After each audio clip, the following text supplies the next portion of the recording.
Well, today my gist today is talk to your angels a bit more. Okay, I'm going to give you a summary of what happened to me yesterday. So when I go back home from work, my friend apparently didn't come back home with me. She was supposed to come back home with me because she had left with me from work. So I gave her my house keys, alright, to help me hold because since she was holding a small handbag. I had gotten home and she had gotten to our family house. And I realized the key is with this babe.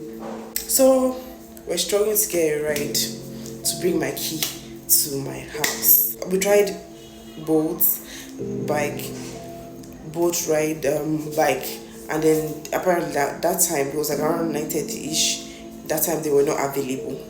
Let's now try Uber. Uber bike was available, but they're all cancelling and cancelling. This time I was telling the angels, give me a bike. Give me a bike that will come and will not stress me because they kept cancelling and all that. So finally she got a bike on her end because we were both booking. The guy was saying he was asking for 3 times the amount on the boat on the Uber ride. And her house, from my house to my house, is actually not worth 3 times the amount for bike. I spoke to my agents again. I said they should make sure the guy agrees for my price. I spoke to the guy, I told the guy my own price. Right? The guy was just doing back and forth, I was not really sure when it's coming. I finally said, okay, no problem, it's coming for my price. Then, and all this while, once all this was happening, the breeze from up there, the rain wanted to fall, it was just doing voo, voo, voo. It was just blowing. The more intense it became, the more intense I became on my command. I told you, do not try and fall until I get back home comfortably before you actually try to fall. So, it didn't fall.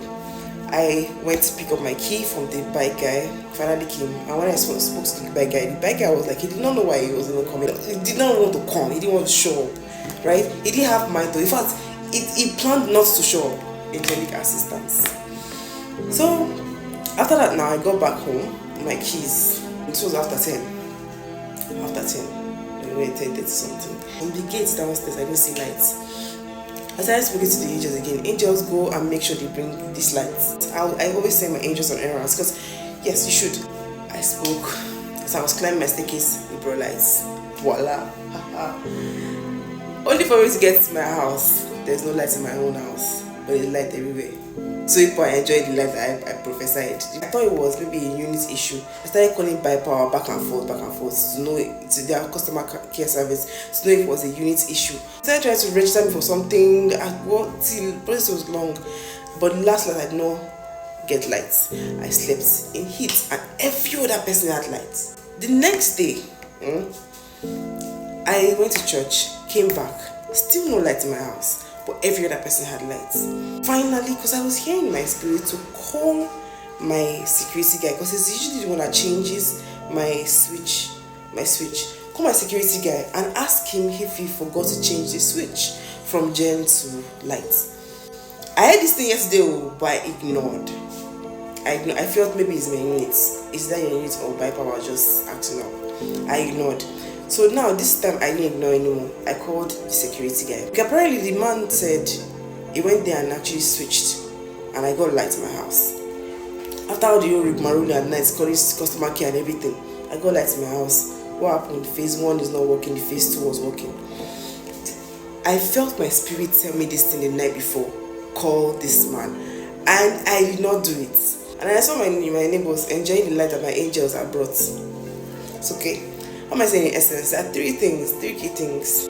1, always know that there's always angelic assistance. Do not panic. Most of you never actually deploy your angels.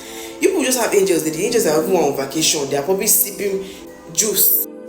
Some of your angels are really just chilling. They are not even. They'll be shocked if you even send them on errands now, Seth. You don't send them on errands, nothing. Unless they work. And the second point, is listen to the Spirit. Always pay attention to the voice of the Holy Spirit.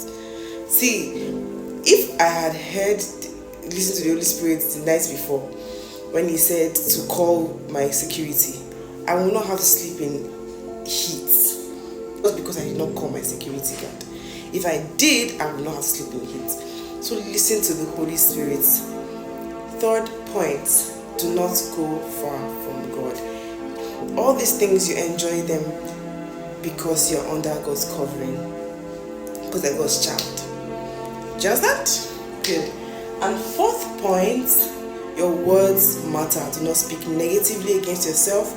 Always speak positively. The more positively you speak, the more you see positive things. The more negatively you speak, the more you see negative things. So be very careful of what you are saying.